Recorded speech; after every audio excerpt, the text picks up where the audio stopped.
Dans Hébreux chapitre 13, les versets 20 et 21. Les versets 20 et 21, je vais lire une fois et je vais vous laisser un petit peu lire plusieurs fois dans vos Bibles, dans vos cœurs, pour qu'on puisse réfléchir et voir un petit peu ce que ce texte a à nous dire aujourd'hui, nous en 2014, ici. Et puis peut-être ce que ce texte a à nous dire dans nos situations actuelles. Individuellement, familialement, au niveau du couple, pour ceux qui sont mariés, au niveau de l'Église, dans votre travail, dans vos projets présents et à venir. Vous voyez, ce texte, je voudrais que ça touche un petit peu dans tous les domaines de notre vie. Vous êtes d'accord? Puisqu'après le culte, vous allez rentrer chez vous. Vous allez affronter les choses. Lundi, vous allez au travail. Pour ceux qui travaillent, vous allez affronter des choses. Et ce texte veut toucher chaque sphère de nos vies. Lisons le texte. Que le Dieu de paix, qui a ramené d'entre les morts le grand berger des brebis, par le sang d'une alliance éternelle, notre Seigneur Jésus, vous rende capable de toute bonne œuvre pour l'accomplissement de sa volonté. Qu'il fasse en vous ce qui lui est agréable. Par Jésus-Christ, auquel soit la gloire au siècle des siècles. Amen. Je vous laisse méditer ce texte quelques instants. Regardez vos Bibles, étudiez, essayez de dire qu'est-ce qui se passe dans ce texte.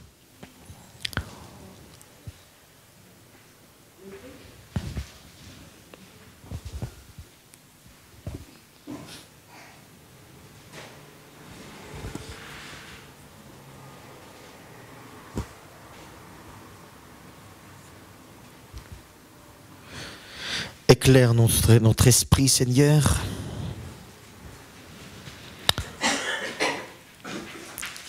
Fais que ce texte pénètre jusqu'à dans les profondeurs de notre personne. Qu'il puisse, Seigneur Jésus, nous ouvre les choses cachées, afin que l'homme ou la femme de Dieu que nous sommes, nous soyons agréables, utiles pour toi seul. Je voudrais mettre accent sur pour toi seul. Pour toi seul, mes frères et sœurs. Nous perdons de plus en plus dans le monde chrétien évangélique, nous perdons de plus en plus le sens de Dieu Seigneur. Et nous commençons à utiliser Dieu et utiliser la parole de Dieu à nos guises.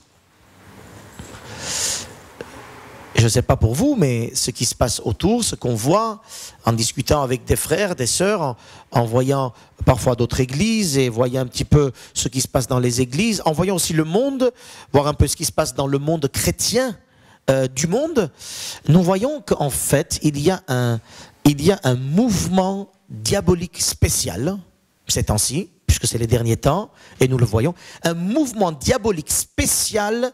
C'est-à-dire que je pense qu'il y a des légendes de démons qui sont en travail spécialement contre, donc contre l'Église bien sûr, mais une doctrine de l'Église.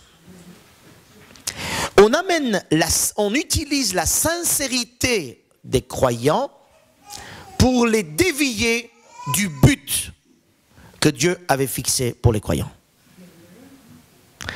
Et il y a un travail qui se fait, un travail démoniaque, un travail diabolique, une armée des démons qui travaillent aujourd'hui spécialement pour les croyants. Il y a toujours été, hein, c'est pas nouveau, ça a toujours été. Mais cette fois-ci, travailler contre les croyants, en fait, pour leur dire que toute la foi, toute la Bible, toute la doctrine tourne autour d'eux. Tu dois te sentir bien, tu dois être comme ça, tu dois recevoir ça, tu dois voir ça, tu dois comprendre ça, toi. Et je me rends compte, mes frères et sœurs, qu'il y a quand même beaucoup de chrétiens très sincères, qui aiment vraiment le Seigneur sans doute, qui sont en train de, même à la limite, laisser tomber la Bible. L'Esprit de Dieu nous conduit dans toute la vérité. Quel est le besoin de la Bible, hein? L'Esprit va me conduire. Donc faisons attention à ces quelques mots que nous avons ici. D'abord, ce que j'aime bien, c'est que le texte commence en donnant un adjectif à Dieu. Il dit, ce Dieu, c'est le Dieu de paix. Le Dieu de paix. Regardez autour de nous. Le monde, le contexte politique. Extraordinaire. Le monde, les Nations Unies et toutes les réunions qu'on voit à droite, à gauche, et en France, en Europe, et tout ça, pour faire établir la paix. On veut rétablir la paix en Syrie, on veut rétablir la paix à un tel endroit, on veut rétablir la paix ici, on veut rétablir la paix ici, on veut faire la paix, on va faire des réunions des Nations Unies, des sommets des réunions de paix. Pour rétablir la paix dans le monde, en même temps, on vend des armes.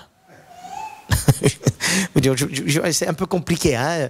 Notre monde est compliqué quand même. On veut rétablir la paix partout, en même temps, on vend des armes. Et ce texte commence simplement. Le Dieu de paix. En fait, la paix est à notre portée. La paix, elle est là. C'est le Seigneur Dieu, la paix. Alors, plus tu vas évacuer le Seigneur Dieu de ta vie, plus tu vas travailler sur la paix et tu ne l'auras pas. Plus tu vas mettre Dieu et les principes de la parole de Dieu de côté, tu vas travailler à la paix, parce que chaque homme et femme désire la paix. On va travailler à la paix, mais on ne va pas en avoir. On va se fatiguer. Et pour avoir la paix, on va créer d'autres choses à côté. Mais la clé, elle est là. Le Dieu de paix. N'évacuons pas le Dieu de paix. Parce que si tu évacues le Dieu de paix, tu vas de toute façon chercher la paix. Tu vas travailler pour la paix. Mais tu vas passer du temps, bien sûr, et tu ne vas pas y arriver. Qu'est-ce que Jésus a dit? Jésus a dit à la fin, il y aura des guerres, des bruits de guerre. Vous entendez de là et de là. Et à la fin des temps, les guerres augmenteront. Pourquoi? Mais parce que de plus en plus, les gens évacuent Dieu. Laïcité, hein? Alors c'est bien, chacun croit ce qu'il croit. Merci Seigneur, moi j'ai aucun problème avec laïcité. Hein? Par contre, laïcité ne veut pas dire sans Dieu. Laïcité ne veut pas dire on enlève Dieu. Laïcité veut dire, toi tu crois à ça, moi je crois à ça. Moi, en tant qu'État français, je n'oblige personne à croire ce qu'il faut croire. Ça, c'est la laïcité. Mais le problème, c'est que plus tu évacues Dieu et les principes bibliques de l'État, de la ville, de la famille, du travail, des relations même, plus tu vas évacuer Dieu, plus les guerres seront là. Amen. C'est aussi simple que ça. Il n'y aura pas de paix s'il n'y a pas de place à l'intervention de Dieu et à ses principes. Tu n'auras pas de paix avec qui que ce soit, dans n'importe quel domaine que ce soit, mais tu n'auras pas de paix dans n'importe quelle situation si tu évacues Dieu et sa parole. Alors quand je dis la parole, attention, je dis les principes de sa parole. Parce que c'est facile pour nous les évangiles de la parole de Dieu. Hein? Mais là, non, je voudrais mettre l'accent un peu plus, les principes de la parole de Dieu. Que Dieu de paix, alléluia, et ce Dieu de paix, mes frères et sœurs, c'est ce qu'il veut nous donner. Vous savez, ce Dieu de paix, pour instaurer la paix, il a sacrifié son fils, on est bien d'accord. Pour instaurer la paix entre homme avec Dieu et homme-homme, homme-Dieu, Dieu-homme, homme-homme. Vous avez compris ça? Quand je dis homme, c'est humain. Hein? Dieu a payé le prix fort sur la croix, bien sûr, et nous voyons dans ce texte, il a sacrifié le Fils, il a payé le prix de la séparation. Parce qu'en fin de compte, tu n'as pas de paix quand il y a une séparation avec Dieu de paix. Et la Bible nous dit que le péché a été cette séparation entre Dieu de paix et nous-mêmes. Donc Dieu, par sa puissance, par sa force, il a sacrifié son Fils, il a ressuscité son Fils afin d'instaurer la paix. Le but de la croix aussi, c'est la paix. D'instaurer la paix avec les hommes. Il dit, c'est Dieu qui a ramené d'entre les morts Jésus-Christ, le grand berger des brebis. Il présente, Dieu se présente en tant que celui qui est un Dieu de paix, mais pour instaurer la paix, il a sacrifié le Fils, il a ramené à la vie. En fait, il a fait quelque chose pour instaurer la paix. Amen. Mes frères et sœurs, ce qu'il a fait sur la croix, notre Seigneur de paix, c'est celui de la restauration de relations. La croix procure la paix entre homme et Dieu. De la croix, quand tu regardes la croix, tu vois une paix, tu vois la paix que Dieu veut instaurer avec l'homme qui n'a pas voulu de lui. La croix aussi instaure la paix homme avec homme. Il y a toujours cette signification qu'on dit un petit peu tiré par les cheveux, mais quand même, la croix, il y a deux sens, hein, horizontal, vertical. Hein. Vertical, c'est la relation de l'homme avec Dieu, et puis horizontal, c'est la relation humaine les uns avec les autres. On peut peut-être, pourquoi pas, ne pas prendre cette image pour dire que voilà ce que Dieu veut. Il a instauré par la croix la paix. La croix, mes frères et sœurs, n'est pas... D'abord, il n'est pas salut. La croix n'est pas d'abord puissance de l'esprit. La croix n'est pas d'abord une force. La croix, c'est d'abord la paix. Amen. Et je vous dis cela parce que j'entends parfois, on parle tellement la croix de la puissance, les démons, et qu'on oublie que la croix a une seule signification. La première, c'est d'instaurer la paix. Dieu avec les hommes, et les hommes avec Dieu, et les hommes les uns avec les autres. C'est ça la signification de la croix. Et quand on dit Dieu de paix, nous pensons très vite à la croix qui va instaurer la paix avec Dieu, instaurer la paix les hommes avec les hommes. Amen. Il y a encore deux autres significations à la croix, que je vais revenir tout à l'heure. Mais avant d'aller au quatrième, je vais dire le troisième. La croix, c'est aussi le dégoût et la haine du mal. Le dégoût et la haine du mal, du péché, du diable, du monde, de tous les principes qui s'élèvent contre le principe de Dieu. Quand tu portes une croix sur ton cou, quand tu fais signe de croix pour ceux qui le font, quand tu dis que je suis sauvé par la croix, tu dois te dire, j'ai une relation de paix avec Dieu, Dieu m'a instauré la paix avec moi, il m'a pardonné, je suis en paix avec lui, je suis en paix les uns avec les autres, et si je suis en dégoût, je suis en haine du péché. Amen. Moi je vais vous dire, hein, il n'y a pas... il faut qu'on fasse attention, le message de l'évangile commence par là. Il se présente que le Dieu de paix, le Dieu qui a payé le prix fort pour instaurer la paix avec toi, toi qui écoutes, afin que tu aies la paix aussi avec lui. Ce Dieu de paix, il veut qu'aussi tu aies la paix avec les uns et les autres. Ce Dieu de paix, il a sacrifié son Fils pour que tu aies la haine du mal et du péché. Je dis bien, pas de compromis avec le péché, la haine du mal. Le chrétien, il n'a jamais de haine. Si, il a la haine, le chrétien. Il a la haine du péché. Mais il n'a pas la haine des gens. Parce qu'il n'est pas chrétien sinon. Il devient chrétien quand il accepte la croix, et cette croix qui instaure la paix. Lui avec Dieu, lui avec les autres. Alléluia. Alors, t'en es où avec la paix? Est-ce que tu as la paix? Est-ce que ce Dieu de paix te fait vivre la paix?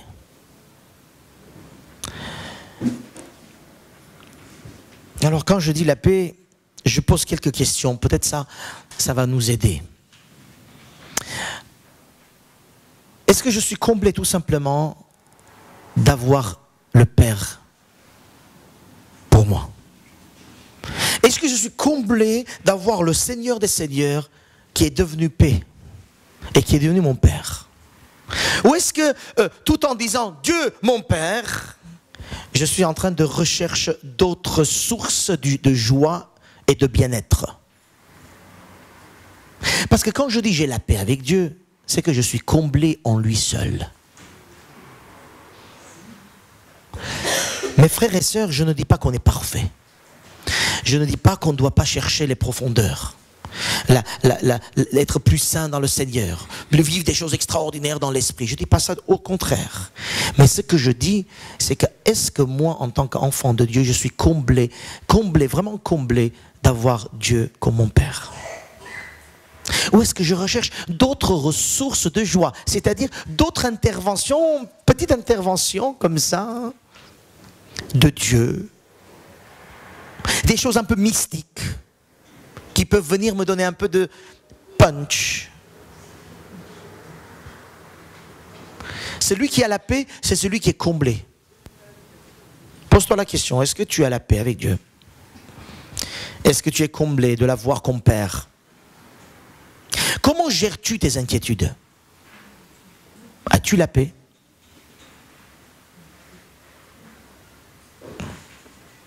Et comment gérons-nous nos colères? Où est la paix? Parce que mon Dieu, c'est le Dieu de paix, qui normalement habite en moi. Et si Dieu de paix habite en moi, normalement, dans ma colère, je dois gérer autrement. Amen.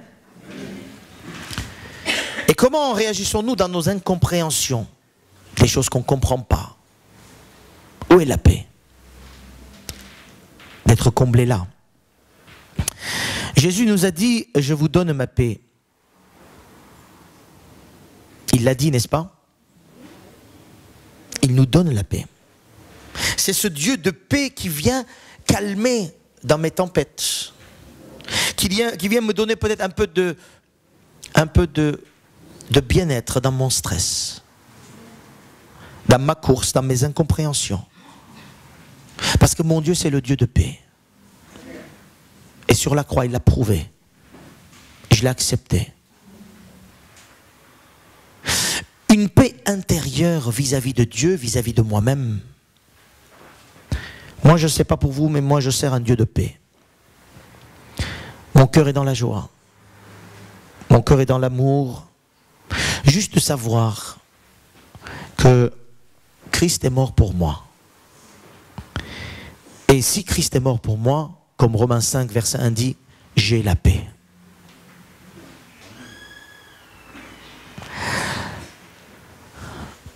On a besoin de retravailler sur la paix intérieure. On a besoin de revoir d'où vient la paix. Et pourquoi j'en ai pas au fond de moi.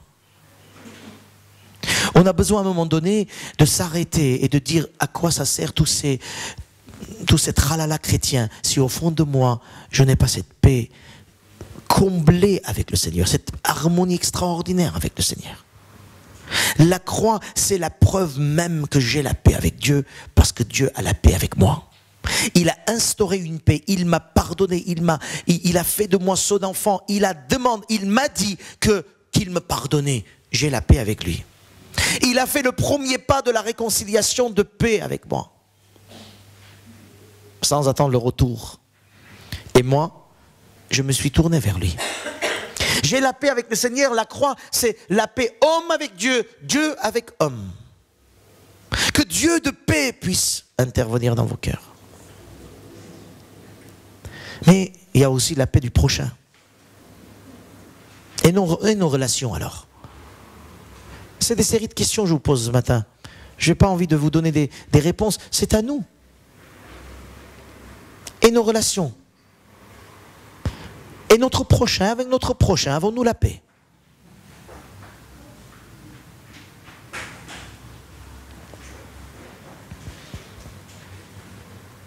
Et le dégoût de la haine. Le dégoût, la haine du péché. Comment tu as traité le dernier péché que tu as commis? Quand le Seigneur t'a fait comprendre d'une manière ou d'une autre que c'était pas très très net ce que tu viens de dire ou faire ou penser. Hein? Comment tu as traité? Mes frères et sœurs, moi je vais vous dire un truc, je vois aujourd'hui beaucoup de chrétiens qui font des choses qui ne sont pas du tout selon le principe biblique. Je ne parle pas des gros péchés, je parle des petites, des petites déviations comme ça, qui n'est pas dans la parole de Dieu. Et quand on leur dit, mon frère, ma soeur, la façon que tu gères cette affaire ne correspond pas à la parole de Dieu. Très simplement. Oui, mais l'Esprit de Dieu m'a dit. Je ne sais pas moi, mais je ne comprends plus rien là. Il y a des gens qui se disent croyants, chrétiens, qui vivent dans une vie d'une manière, et quand on dit, mais qu'est-ce que la parole de Dieu?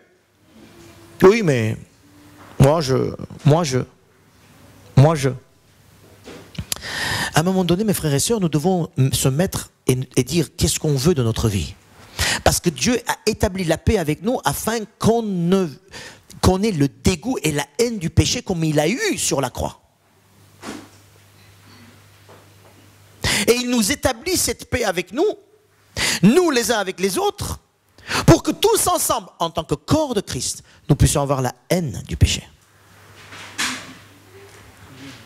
Voilà la question. Hein. La paix avec Dieu. Si tu fermes les yeux au fond de toi, non, si tu fermes les yeux et tu penses au fond de toi, et là, qu'est-ce que tu entends de lui? Est-ce que tu entends des reproches de la part de Dieu? Moi, je suis sûr que tu entends toujours son amour, ça c'est évident. Mais dans son amour, est-ce qu'au fond de toi, tu sais que là, ça ne colle pas? Et qu'est-ce qu'on fait? On traîne? On continue? Qu'est-ce qu'on doit faire? Parce que mon Dieu, c'est le Dieu de paix, de justice, de sainteté.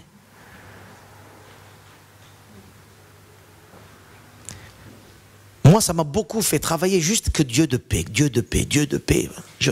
Dieu de paix, la paix de Dieu, la paix de Dieu. C'est quoi la paix de Dieu? C'est pas juste, je me sens bien aujourd'hui, c'est pas ça.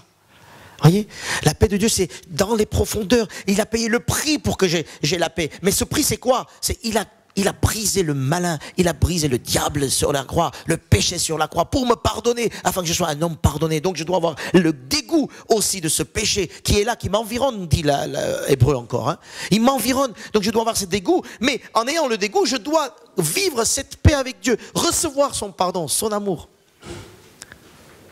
Mais j'ai compris aussi que recevoir l'amour de Dieu en individuel, il est très important pour le Seigneur que je puisse vivre la paix avec les autres. Parce qu'en fin de compte, pour marcher avec Dieu, je ne marche pas seul. Vous avez compris? Contre l'individualisme occidental, européen. Moi, il n'y a pas ça dans la Bible. Moi. Ça commence par moi, avec Dieu, et puis ça va vers les autres. Et vers les autres, c'est qui? C'est qui ton prochain? Ton prochain, c'est d'abord ton frère, ta sœur de l'église. La paix en communauté pour haïr le mal. Et après, je vais vous dire, pour faire des œuvres pour le Seigneur. Amen. Mais cette paix, je dois la vivre au fond de moi. Et je pense que chaque jour, nous devons se mettre devant Dieu en disant, Seigneur, la paix, ta paix en moi. Est-ce que tout est en règle, Seigneur? Est-ce que tout est en règle? Mes frères et sœurs, ouvrons le cœur pour recevoir cette paix indispensable à notre âme. Peut-être tu dis, ouais, mais ça va, j'ai la paix. Ouvre encore plus ton cœur. Parce que la paix de Dieu surpasse toute intelligence. Hein. Ce n'est pas la petite paix, je me sens bien aujourd'hui, c'est la paix des profondeurs du Seigneur. Ouvre la paix, ouvre ton cœur pour recevoir cette paix. Moi, je veux la paix avec Dieu, une réconciliation. Moi, je veux une paix totale avec Dieu. Je veux qu'entre Dieu et moi, rien ne soit là. Mais pour ça, peut-être, j'ai besoin de repentance. Qu'est-ce que tu en penses, toi? J'ai besoin de repentance sur certains points. Parce qu'il y a des choses que j'ai péchées. Il y a des choses qui ne sont pas en règle. Il y a des choses qui ne sont pas justes dans ma façon de voir, dans mes principes, peut-être. J'ai besoin de repentance. La paix vient quand il y a une repentance avant toute autre chose. Hein. Dieu te donne la paix. Va avec la paix du Seigneur. Oui, mais est-ce que tu te repens pour ça? La paix de Dieu, c'est pas au bon marché. La paix de Dieu, c'est au prix du sang de son Fils. Tu as besoin de te repentir pour dire, Seigneur, je veux cette paix. Parce que moi, j'ai heurté la paix de Dieu. J'étais un entrave à la paix de Dieu. J'étais par mes façons de voir les choses, par mes raisons à moi, j'ai heurté la paix de Dieu. Je me suis donné des prétextes pour dire, Seigneur, moi j'ai raison. Je dois me repentir. Je dois confesser. Seigneur, sur ce point-là, c'est pas, voyez, je disais la dernière fois, c'est pas, Seigneur, si j'ai péché, pardonne-moi. Non, c'est pas si tu as péché, tu as péché. Mais par contre, dis, Seigneur, dans ce domaine-là, je demande pardon. Je confesse que dans ce domaine-là, j'étais un entrave à ta paix. Et du coup, ton plan s'est arrêté pour moi. Parce que Dieu ne peut pas établir un plan de paix avec des gens qui ne se repentent pas pour vivre la paix. Amen. Je comprends, je vois parfois tellement de gens qui veulent faire des grandes choses pour le Seigneur, mais il n'y a pas de paix, ni eux avec Dieu au fond d'eux. Donc en fait, pour étouffer le problème et le mal, ils servent le Seigneur. Vous en avez vu des gens comme ça? Pour étouffer ils servent le Seigneur, c'est comme si c'est une récompense on fait à Dieu. Hein? Donnant, hein, Seigneur. Dieu de paix. Pour établir la paix, tu as besoin de confesser. Pour confesser, tu as besoin de repentance. Afin que le Seigneur te donne la paix. Et quand la paix est là les choses commencent. Amen. Il faut, je ne sais pas s'il faut que je dise ça, mais il faut une vraie conversion. Hein. On se pose parfois des questions. T'es converti, toi? Moi, je ne crois plus à ces questions-là, puisque l'autre, il va dire toujours, ben oui, hein. Déjà, il ne comprend pas ce que c'est conversion. Même dans les églises, je me suis converti le 5 mai 1948. Hein? C'est très bien, merci Seigneur, je crois à la conversion. Et maintenant, la vie de conversion, je vois en toi. Le fruit de la conversion est en toi. Et maintenant, ton amour envers le Seigneur. Ta relation avec les gens sont comment? Parle-moi de ça, s'il te plaît. Hein? Est-ce que tu as des gens avec qui tu es en train en bisbise? Parle de moi, hein. Ne me parle pas de la conversion, parle-moi de ça parce que c'est là qui montre l'état de ta paix et l'état de ta relation avec le Seigneur. Amen. Alléluia. Que Dieu de paix puisse intervenir dans vos vies. Paix totale avec lui, les uns avec les autres. Alléluia. Dans ce texte, il y a aussi une chose. Donc nous avons le Dieu de paix. Paix avec Dieu, paix les uns avec les autres. Donc repentance, il faut qu'on soit repenti pour recevoir la paix. Mais il faut qu'on ait aussi le dégoût de la haine. Ça c'est le troisième point quand on regarde la croix. Et quatrième point quand on regarde la croix. Et ce texte nous le dit. Ce texte dit que Dieu de paix qui a ramené d'entre les morts le grand berger des qui? Des brebis. Le grand berger des brebis. Quand je regarde la croix, je vois aussi que je suis une brebis. On peut dire ça ou pas? Parce que Jésus qui est mort à la croix, il est mon sauveur, alléluia. Mais après, à un moment donné, quand il est ressuscité, il est devenu un Seigneur. Pas un, mais le. Et le Seigneur, le grand berger des brebis, c'est pas un petit berger, hein, c'est le grand. Le top, celui qui est au-dessus de tout. Il est devenu un berger, il est devenu un seigneur justement. Mais de qui? De ceux qui veulent bien le suivre. Alléluia. Donc quand je regarde la croix, je me considère quelqu'un qui est un suiveur. Je suis le maître, je suis le Seigneur, je suis ce grand berger. Et le texte il dit, il est devenu grand parce qu'il a versé son sang. Il est devenu grand parce qu'il a conclu une alliance éternelle. Il n'est pas grand parce qu'il a l'argent, il n'est pas grand parce qu'il prêche bien, il n'est pas grand parce qu'il fait des miracles. Vous avez compris la chose? Pourquoi je m'arrête là? Beaucoup de gens suivent Jésus parce qu'il fait des miracles. Beaucoup de gens suivent Jésus parce qu'il leur fait du bien. Beaucoup de gens suivent Jésus parce que, oh Jésus c'est bien, je me sens bien avec lui. Mais tu te sens rien du tout. D'abord tu suis le maître parce qu'il est le maître. Parce qu'il est le seul à verser le sang éternel. Personne d'autre a fait. Tu le suis parce que tu crois qu'il est au-dessus de tout le monde, pas parce qu'il te fait du bien. D'ailleurs, c'est ça le problème aujourd'hui dans nos églises, parfois, où on met l'accent sur « Regarde ce que Jésus te fait ». Mais c'est bien, il fait beaucoup de choses, Jésus, pour moi, alléluia. Mais je ne le suis pas parce qu'il fait des choses pour moi. Je le suis parce qu'il est le maître. Je le suis parce qu'il a versé son sang. Personne n'a versé son sang pour moi.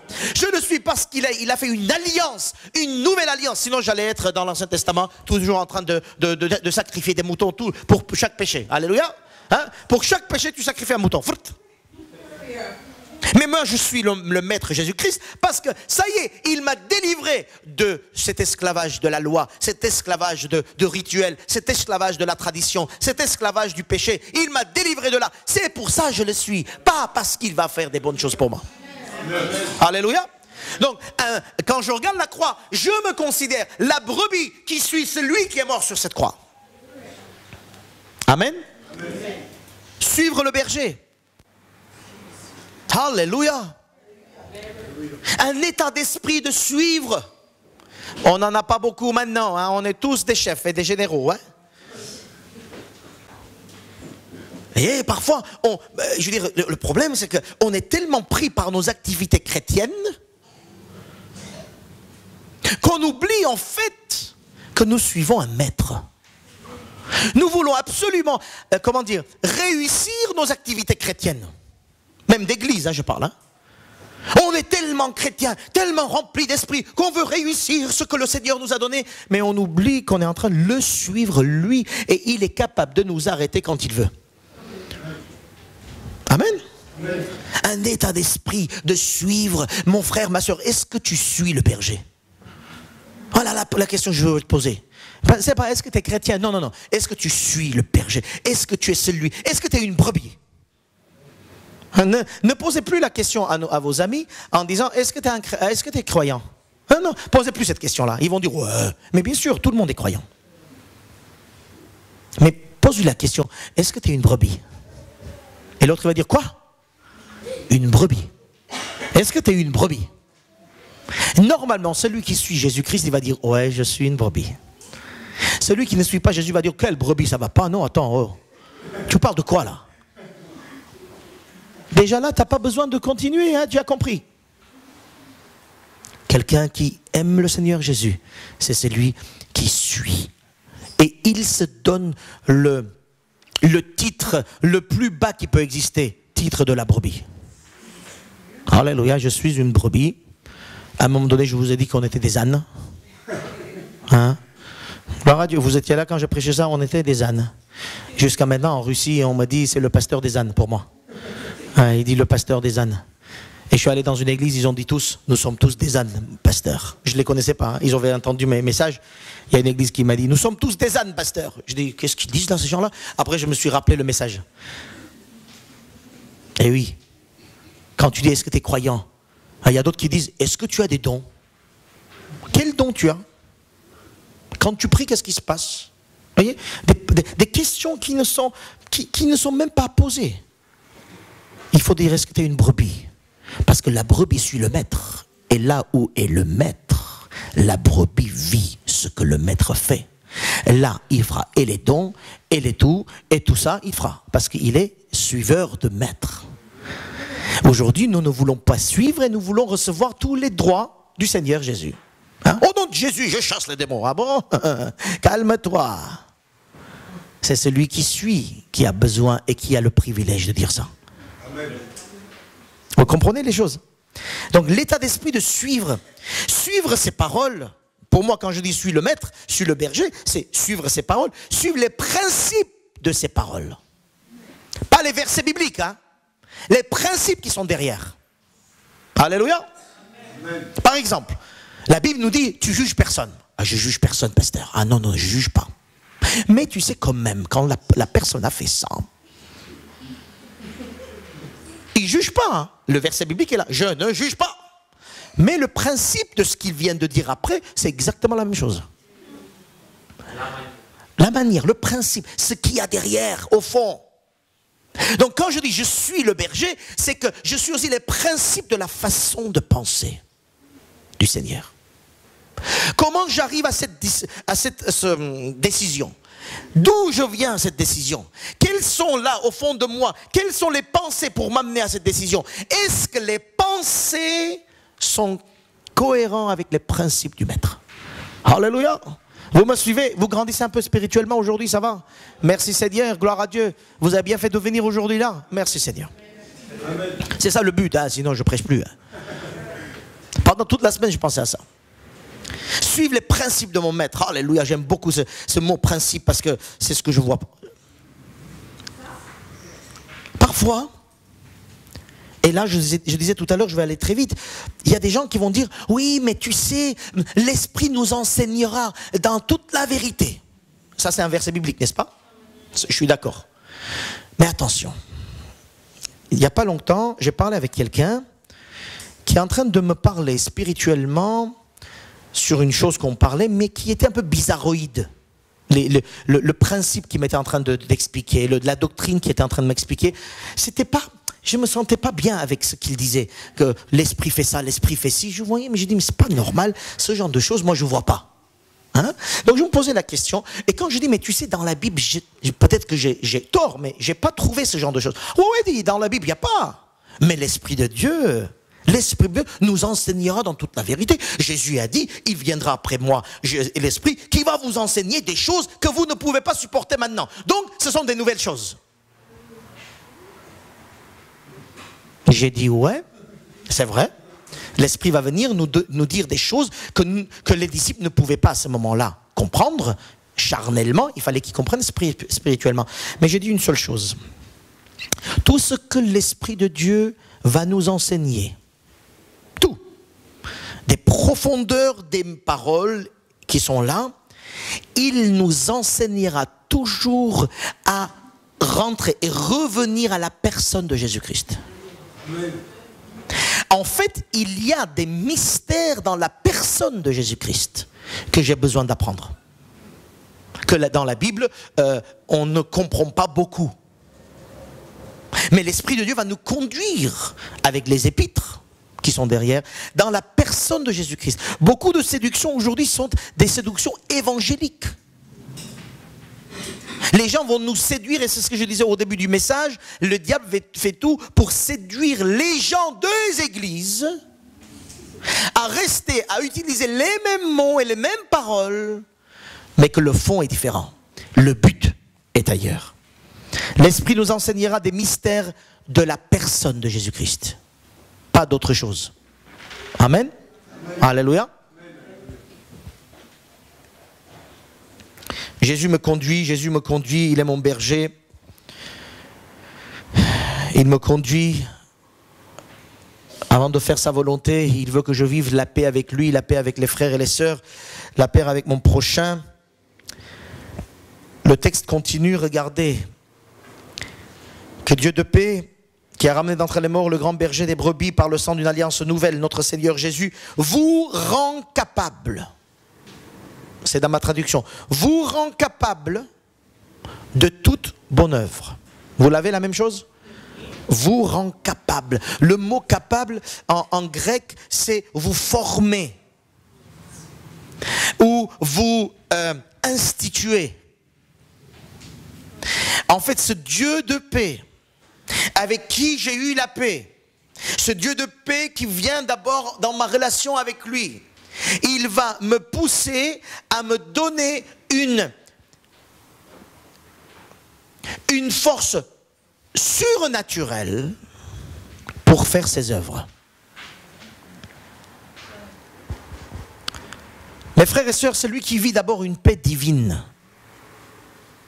la paix intérieure divine, Dieu avec moi, moi avec Dieu, moi avec les voisins, c'est celui qui va ouvrir dans son cœur les vannes pour recevoir la puissance divine. Tu n'as pas de paix avec Dieu, tu n'as pas de paix avec les gens, tu ne vis pas une paix profonde avec le Seigneur, tu n'as pas la puissance de faire sa volonté. C'est ce Dieu de paix qui va te donner la puissance. Tu vas être capable de faire des choses divines.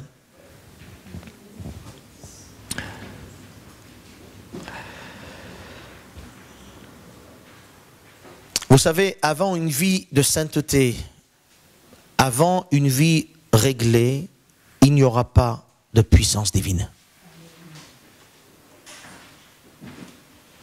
Je dis ça pour que vous compreniez. Ce n'est pas la puissance de l'esprit qui est important pour nous. C'est la sainteté du Saint-Esprit qui est important pour nous. Dieu nous rendra capables de faire des choses extraordinaires. C'est certes, il le dit. Mais il rend capable à celui qui vit une paix avec le Seigneur. Il rend capable à celui qui a une paix avec les frères et les sœurs, qui vit selon les principes de la parole de Dieu. Il rend capable à celui qui a la haine du péché, qui ne fait pas de compromis avec le péché. Le Seigneur rend capable, par sa puissance, à ceux et celles qui sont dans cet état d'esprit de suivre le berger. Paix avec Dieu, paix avec les hommes, dégoût du mal, suivre le berger. La puissance de l'esprit commence à travailler. Amen. Et il y a parfois des églises, des gens, des frères, des sœurs, et nous parfois, où nous allons très vite dans la puissance. Parce qu'on aime les œuvres de la chair, c'est la puissance aussi. Hein. Chaque homme et femme aime la puissance. Dans Galates, il est dit, ne suivez pas les œuvres de la chair, mais marchez par l'esprit. Les œuvres de la chair, c'est quoi? On veut toujours être le plus haut, le plus fort, le mieux, le meilleur, le top. Ça, c'est la chair. Et qu'est-ce que je vois parfois? Qu'est-ce que je vois parfois dans nos doctrines évangéliques? Le plus haut, le plus fort, le plus puissant, le plus fort. Voilà, il faut qu'on soit le plus... C'est vrai, mais c'est pas ça le but. Attention à mettre les priorités là où il n'y a pas. Mon Dieu me rendra capable pour toute bonne œuvre. Mais attention, je suis d'abord un suiveur de paix. Alléluia. Il dit, vous rend capable à toute bonne œuvre. C'est quoi la bonne œuvre? Les bonnes œuvres, c'est quoi? Aider les pauvres? Ouais, pourquoi pas. Mais c'est pas ça le but. C'est quoi les bonnes œuvres? L'œuvre de la paix, de la réconciliation. Amen. L'œuvre de la paix et la réconciliation, parce que Dieu, c'est le Dieu de... Alléluia. C'est le Dieu de paix. Alors il dit, faites comme moi. Donc j'ai besoin de la capacité, la puissance de l'esprit pour vivre la paix avec les gens.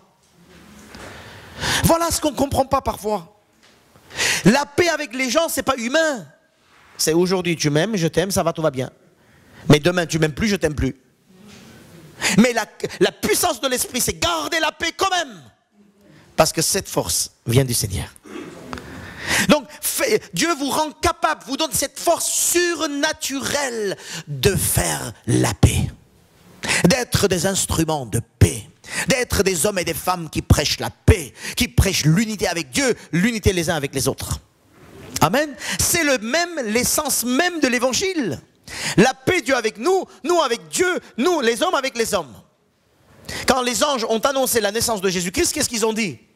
Joie dans les cieux, grâce dans les cieux, et la paix parmi les...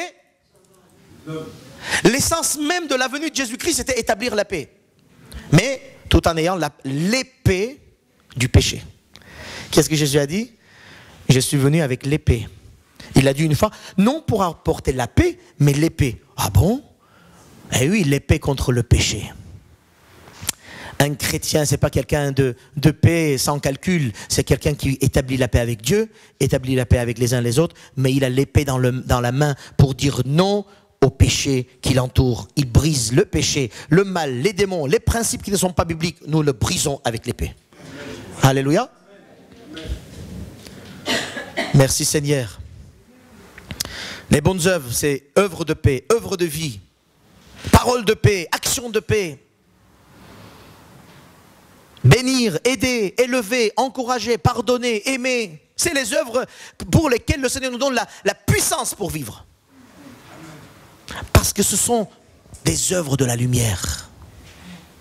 Bientôt, je vais vous parler de la lumière et les ténèbres.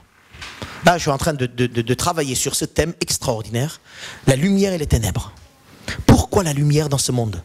Et qu'est-ce que c'est les ténèbres? Et vous allez voir que ça va changer votre façon de vivre. L'œuvre de la lumière, c'est d'être l'œuvre, de faire l'œuvre du Seigneur. Et ça, c'est une puissance. Et c'est une prière où il dit que Dieu de paix puisse vous donner la capacité afin que vous soyez et vous fassiez ces œuvres de paix, ces œuvres d'amour, ces œuvres d'encouragement, ces œuvres d'élever les gens, ces œuvres de bénir. Ça, c'est l'œuvre de Dieu. Amen. Et la puissance de l'esprit, c'est pour faire ces choses-là et non pas je me sens bien aujourd'hui avec l'Esprit de Dieu. Hein? L'Esprit de Dieu m'a touché. Oh, c'était super. D'accord, et après? Parce que ce n'est pas là le but. Hein? Amen? Amen. Et là, on finit. Hein? Ben, on va finir. Vous rend capable de toute bonne œuvre. Après, c'est quoi le mot qui suit derrière? Regardez dans vos Bibles. Vous rend capable de toute bonne œuvre et... Non, c'est... Non, avant. C'est quoi le mot qui est juste derrière? Non, avant. Le texte dit, capable de toute bonne œuvre pour. Le mot pour, c'est un adverbe, hein, pour. Hein? C'est un adverbe? Pour. Je ne sais pas c'est quoi, c'est adverbe, préposition, préposition. Alléluia. Merci Seigneur pour les profs de français. L'idée de tout ça pour l'accomplissement. Alléluia. Il y a un but, c'est que Dieu accomplisse sa volonté par toi qui es sur cette terre. Amen. Le but, c'est pas que tu te sens bien, que tu réussisses, que tu aies de l'argent, que tu te maries, que tu aies une maison. C'est pas ça le but. Le but de Dieu, c'est qu'il fasse sa volonté par toi. Et pour ça, il a besoin des récipients de paix sur cette terre. Des récipients de paix, des récipients, des gens qui suivent le maître, coûte que coûte, n'importe quelle situation.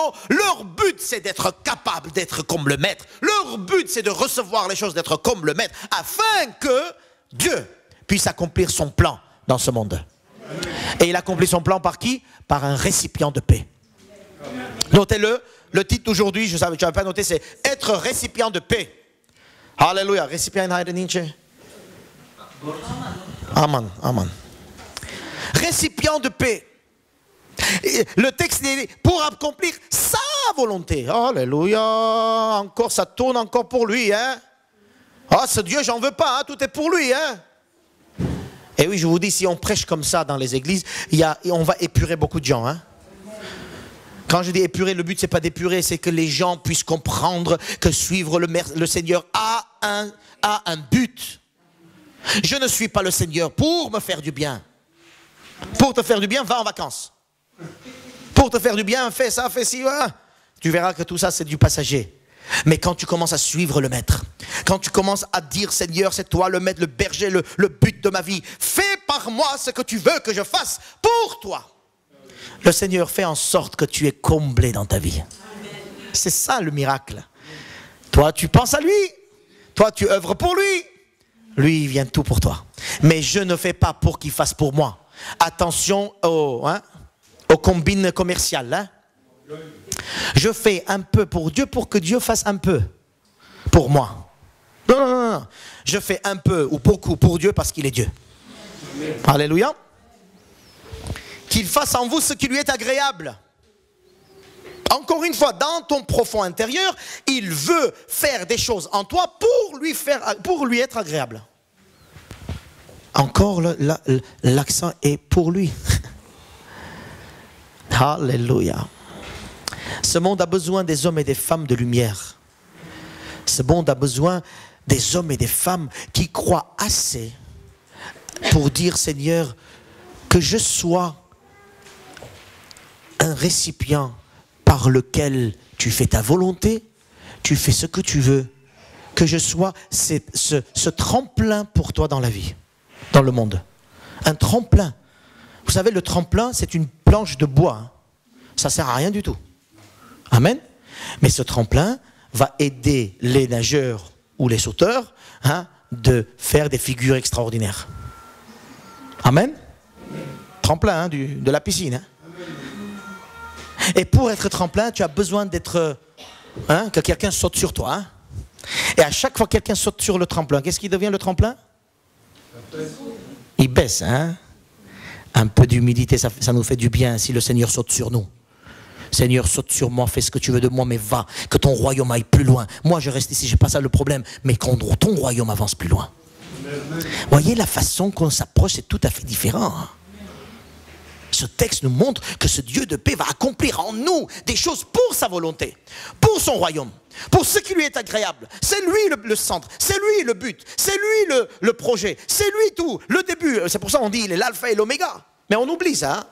Il est l'alpha et l'oméga, mais fais-moi du bien, Seigneur. Il est l'alpha, l'oméga, il est le début, le commencement et la fin. Tout est commencé par lui, tout finira par lui. Et toi, si tu veux, tu interviens dans ce projet pour que toi, tu sois un outil pour que lui soit encore plus glorifié. Amen. Alléluia.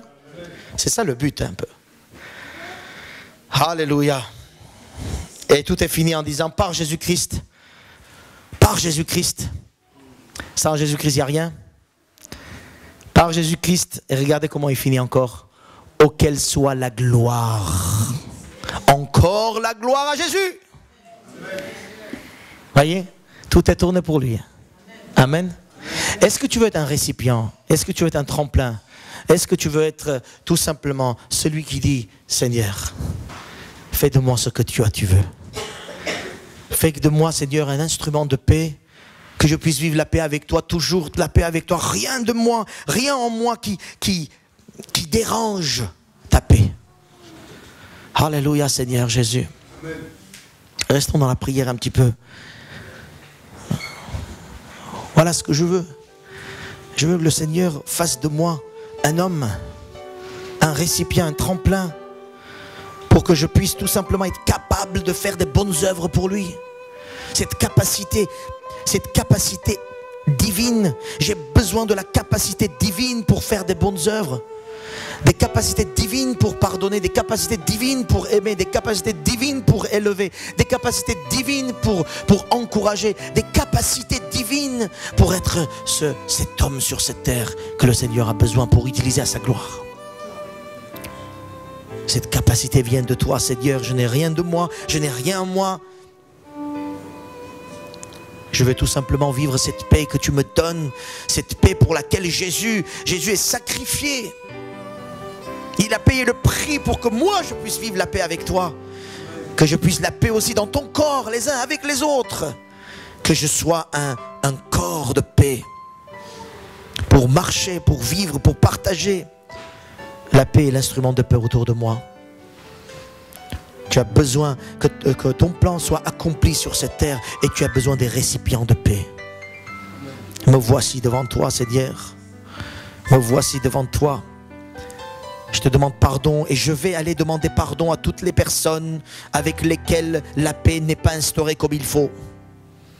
Je ne veux pas qu'il y ait manque de paix entre qui que ce soit, Seigneur, dans ma vie. Pour vivre la paix avec toi, j'ai besoin de vivre la paix avec les autres.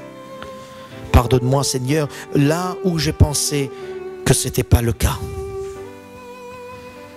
Je t'aime tellement, je veux tellement que ton plan s'accomplisse sur cette terre, que je veux être récipient, le tremplin pour peux dessus, tu peux marcher, tu peux sauter, Seigneur. Ce n'est pas ma personne qui est importante, ce n'est pas ma bénédiction qui est importante, ce n'est pas ma réussite qui est importante, ce n'est pas mes affaires à moi qui sont importantes, Seigneur. C'est tes affaires à toi, ta volonté à toi. Et comme le Seigneur m'a appris, Jésus, en disant, ce n'est pas ma volonté, Seigneur, mais la tienne. Apprends-moi à prier de cette manière. Pas ma volonté, Seigneur, la tienne. Je veux que ton plan s'accomplisse. C'est pour ça que tu as besoin des hommes et des femmes remplis d'humilité, de suivre le berger, de suivre les principes du berger, afin que ton plan s'accomplisse par eux. Pour leur donner la capacité divine, capacité du ciel. Nous voulons être tes enfants. Nous voulons encore plus être tes enfants. Encore plus marcher avec toi. Alléluia.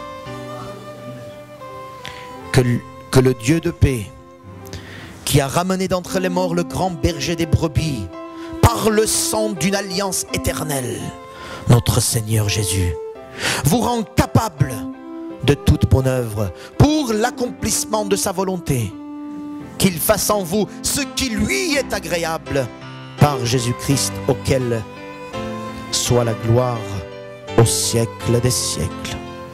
Alléluia. Amen. Amen et Amen.